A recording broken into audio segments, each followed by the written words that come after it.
Hello mga sis! So ayan guys, nagluto tayo ng pansit sotanghon. So ayan ang ating mga sangkap. So ayan, may bawang at may mga gulay po tayo dyan. At meron tayong manok na nilaga. So bali meron din tayo dinagdag dyan na yung nung isang araw pa namin napata. So sayang naman. So isama ko na lang din siya guys. Bali nagkisa na tayo dyan ng ating bawang sibuyas. Tapos ayan guys. Sinunod ko na rin yung ating chicken. Ayan, igisa-gisa lang natin siya, isang kotsa. Tapos timplahan natin siya guys ng paminta. So more paminta, more masarap siya guys. So mahilig talaga ako ng paminta guys. So ayan, tapos timplahan natin siya ng tuyo. Ayan, tama lang, tansya-tansya lang. Bali ito yung pansit guys. So di ko nga rin siya maintindihan kasi siya parang Chinese. Yung para sa style sutang hindi siya guys. Tapos ayan na yung atin, tinimplahan natin ang chicken. At pinalikan ko yung ating noodles. Bali, ang ginawa ko sa noodles guys, parang binabad ko muna siya sa mainit na tubig. Tapos, kasi siya parang matigas Tapos, ayan.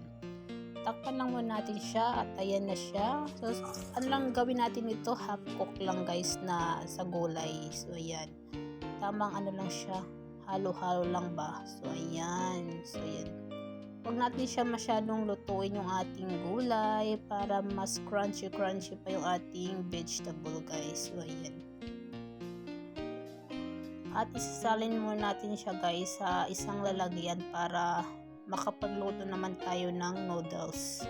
So, ayan. Sinalak muna yung mga sauce para hindi siya masama dyan sa ating mga gulay.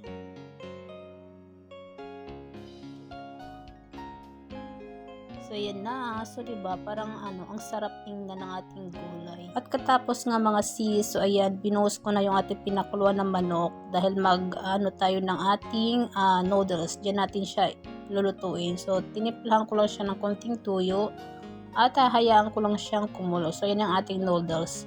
I-strain ko lang siya guys para matanggal yung yung tubig na mainit dyan. Tapos, ayan, pagkulo na ng ating sabaw, ayan, binuhos ko na rin yung so yun na siya guys. Ano po siya parang lumalaki ba, parang siyang style sotanghon din pero malalaki siya guys. Kakaiba siyang noodles, parang Chinese siya guys, kaya di ko rin maintindihan nakasulat doon.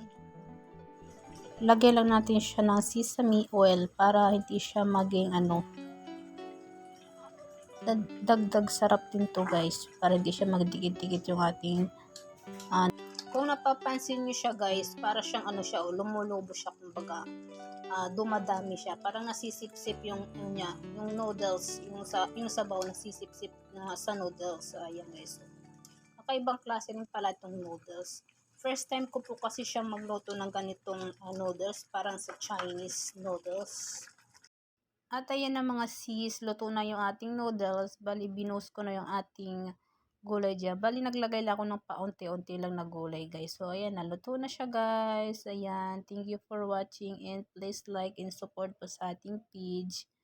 Ayan, so luto na po ang ating sotanghon.